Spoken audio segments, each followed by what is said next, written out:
గురజాల రెంటచింతల మధ్య ఘోర రోడ్డు ప్రమాదం, 7గురికి గాయాలు. పల్నాడు జిల్లాలోని గురజాల రెంటచింతల ప్రధాన రహదారిపై గురువారం రోడ్డు ప్రమాదం చోటు చేసుకుంది.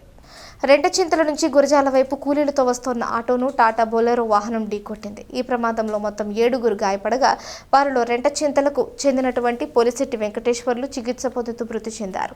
సమాచారం తెలుసుకున్న గురజాల పోలీసు వారు కేసు నమోదు చేసి దర్యాప్తు చేస్తున్నారు. ప్రమాదం జరిగిన వెంటనే స్థానికులు స్పందించి క్షతగాత్రులను గురజాల ప్రభుత్వ ఆసుపత్రికి తరలించారు. ప్రస్తుతం గాయపడిన వారందరికీ వైద్యులు చికిత్స అందిస్తున్నారు. ప్రమాదానికి గల కారణాలపై పోలీసులు విచారణ చేపట్టారు. ఆటో డ్రైవరు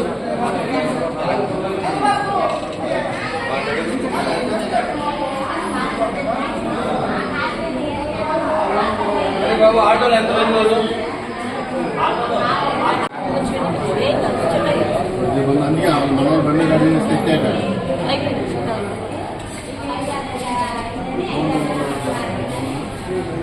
సార్ అతను సీరియస్, ఒక అతనికేమో కాలు ఫుల్ ప్యాచ్ చనిపోలేదు. ఇతను బొలెరో డ్రైవరా? ఇతను బొలెరో. శివబాబు ఏం జరిగింది? ఫోన్ వస్తుంది సార్, లిఫ్ట్ చేసేలోపు అది ఫోన్ మాట్లాడుతూ లిఫ్ట్ చేసేది అంతే. సరే